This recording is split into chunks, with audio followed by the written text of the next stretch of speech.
NordVPN is becoming more than just a VPN. Threat protection will guard your device against malicious websites, malware, trackers, and intrusive ads, even if you're not connected to a VPN server at the time. Step up your cybersecurity and stay safe. I invested £25,000. Today, that investment is worth £5 million. Say hello to our hero, the Hydrogen Energy Release Optimizer. Limitless power, zero emissions. Hi everybody, this is Crypto Rich, working with you to get rich with crypto, filling our pockets with crypto profits. And this is my favorite video of the month, when I get together with Tom Luongo and Alex Krainer and possibly Alexander Mercouris, although his life is crazily hectic because of stuff that's going on with him and the Duran channel. I'll have the links to Tom Luongo's stuff in the description below, and also Alex Krainer's stuff. And I do recommend you follow both of them and each of them and all of them if you want to know the best analysis in terms of what's going on in the world, macroeconomics and all that business. The first 10 minutes or so will be on YouTube. So Alex Krainer, no cussing from you. And Tom, not at all, Tom, not at all. You are a veritable convent school child. Soul of discretion. Right. Okay. All right. So look, I'm going to start. We haven't even created anything what we're going to talk about, because once again, there's nothing going on in the world.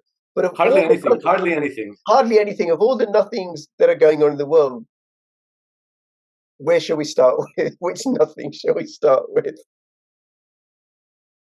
Alex, why don't you just you start and we'll figure it out from there.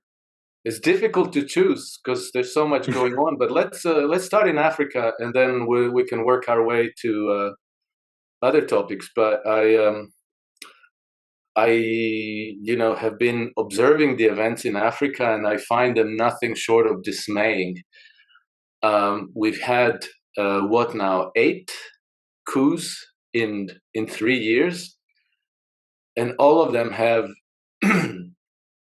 jeopardized French position in Africa, which, as our listeners may or may not know, is extremely important. People like Jacques Chirac, former president of France, and François Mitterrand,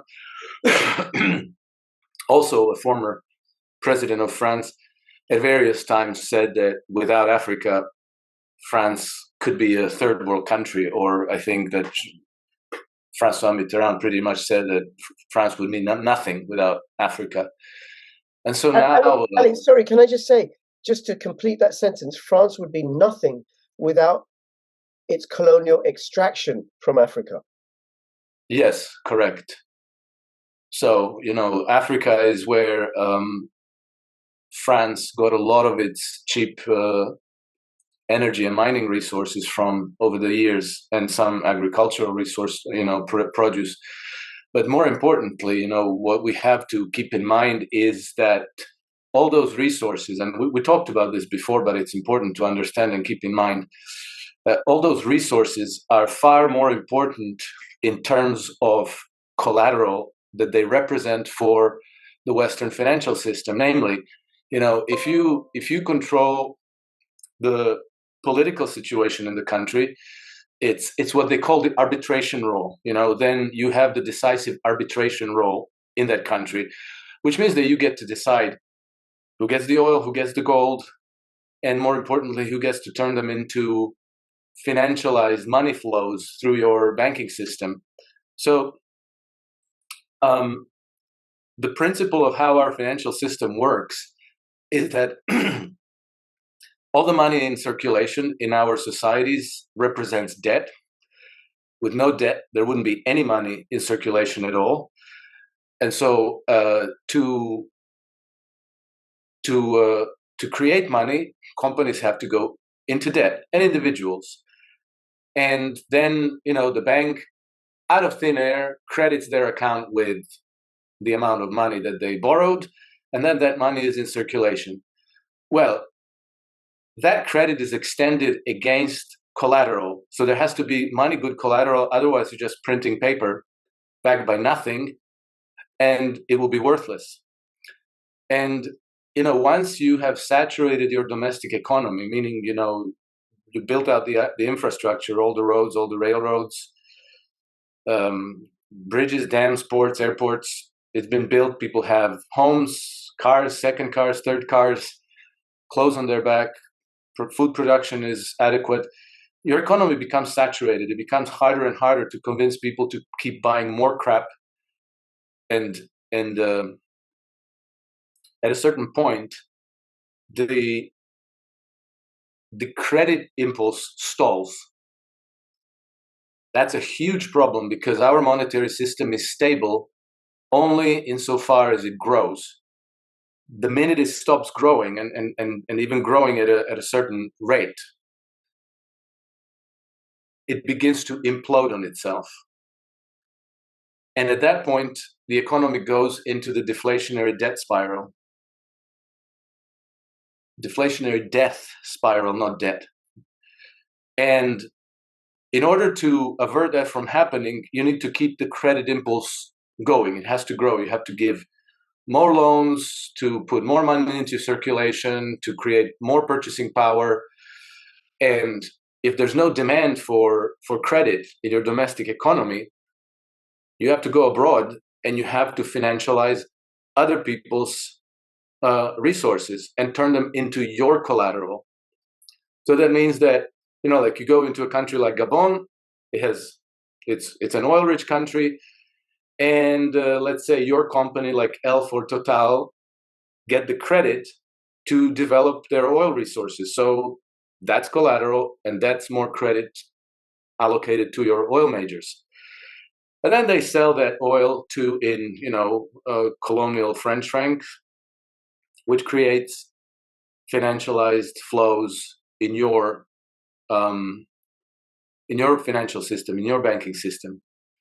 And so that's how you keep it up. And then once you saturated that market, then you have to expand, which is basically the steps of how empires come about. They need to keep expanding. They need to keep adding collateral, putting the native populations into, cheap labor force and so on. And of course, then you set some of that money aside and you sprinkle some crumbs to those countries. First to your local oligarchs who, keep the system under control on your behalf locally, meaning you have corrupt government officials. That's where corruption originates from. And then, for public relations purposes at home, you give aid to those countries and you make a big deal out of it. Like you take $1 billion out of the country and then you go and you say like, oh, we've given 10 million for school programs in Gabon where, young people will learn about the wonderful wonders of LGBT culture and that there isn't just 2 genders as they used to think, but there's 76 and things like that. And then, you think like, oh, we're helping Africa. They're so backward and poor and their country is so corrupt. We need to go in there and help them out. So, you set aside a sliver of all that money that you extract and you pretend is extraction of wealth and turning them into financialized flow. Ultimately, the whole system acts like a giant vacuum cleaner that ends up concentrating wealth in the hands of the Western financial oligarchies. This is the same story, the exact same story, in different versions that's been repeating itself through history, at least since the times of ancient Greece. And the amazing part is that now this is all unraveling. And we've seen that, Gabon has had a coup. The French loyalist President Bongo, who together with his father have ruled the country since 1965, 1967. And, the equation is changing radically and we don't know what's going to happen. It's going to be bumpy. It's going to get tense and ugly. But I think that it would be extremely difficult for France. And, let's not single out France here. The Belgians, the British, the Americans, the Spaniards, the Portuguese have been doing the same things in Africa and other parts of the world, exactly the same thing. It's a bit convenient for them to demonize France today. But the point being is it's going to be extremely difficult for them to put this genie back in the bottle. the most recent news is that there have been social uprisings registered in Senegal, which has been relatively more stable. And the people are attacking French-owned businesses in Senegal. Wow. And more farther east towards Chad, which houses some French troops, have asked the French troops to leave, which complicates things again even more for France, because they were going to evacuate troops from Niger into Chad, and now Chad is asking them to leave. So I think that the French ruling establishment doesn't quite know how to respond to this. They are hoping that maybe the nations of ECOWAS, which is, Western Africa's equivalent of European Union and just as incoherent and corrupt, they're hoping that ECOWAS will intervene on their behalf, which essentially means Nigeria intervening on their behalf. Nigeria is resisting because they themselves are looking at possible civil war and social uprising if they should intervene in Niger. And so it's a mess, and it's not going the way of France. And ultimately, this is the collateral leaving the European banking system, particularly French banking system.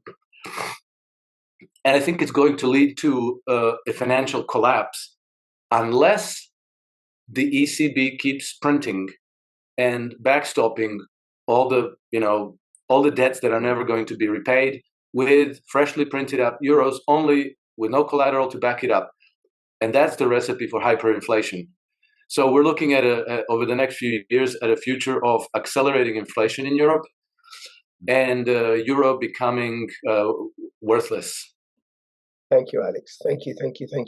Tom, keeping to Africa, you want to add? Well, yeah, no, Alex is exactly right about that. I'm glad he covered it that way so that he did it more coherently than I would have, because, sometimes I get lost in this stuff as well. No, the collateral issue is exactly correct. And France and the colonial powers all have to, they all concede the existential threat that this that represents, because ultimately, when this started with Burkina Faso and Mali, and France didn't really respond, it's like everything else. Is once somebody takes the leap to challenge the colonial overlord, I keep going back to Putin moving into Syria in 2015.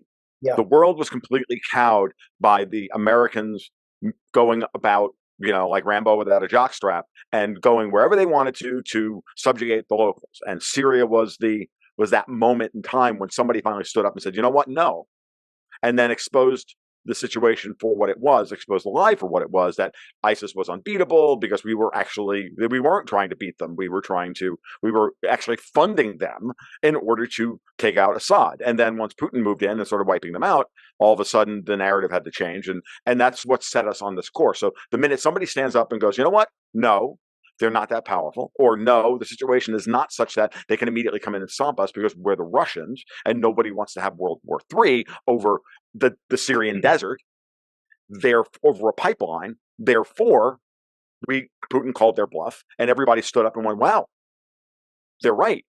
And that raises everybody's expectations of what is possible. And it's a slow process of getting people to understand, oh, maybe we can get out from underneath these people. It's not all hopeless. It's not all, just wait for the whole thing to collapse and, and suffer in silence as abused children. Because that's kind of the dynamic here, right? Emotionally abused children just suffer in silence, waiting for the day that they can leave, or waiting for the day for the torture to finally end. So once you started seeing it like propagate across the Middle East, into Egypt, into they opened Libya back up, then they tried to blow up Lebanon, like all this stuff, and Iran said no. Saudi Arabia eventually grew a pair and said, "Nope, that's enough. I'm tired of being triangulated by the Americans and the Brits against the Iranians." Yada yada yada. We start seeing this stuff start to pop up in Africa, and once the first one goes, then the second one goes, and France doesn't really respond, and the Americans don't come to the French's aid. Why? Because it's not really in the Americans' best interest, the American neocons' best interest, if the European Union is getting cold feet about destroying Russia, which they are.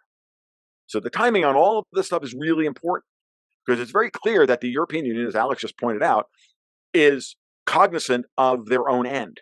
what I like to call Davos is really, really worried at this point that one, they're losing all their collateral, two, they're losing control of their own financial system and political control that they have. And Ukraine is their Rubicon. And because of that, they're like, okay, that's enough, because we can see the gambit now. The Russians and the Chinese and everybody, and even the Americans, can literally financially bankrupt Europe and break it apart by the studious application of shorting their bonds or just selling their bonds across the board in such a way that Christine Lagarde can't stop it. This is the point I've been trying to make for a long time. So into this mess is what Alex is talking about, where what do you think Putin said to these 30 African leaders in early July? That was part one of this fabulous conversation with Tom Luongo and Alex Krainer, recorded on Saturday the 9th of September 2023.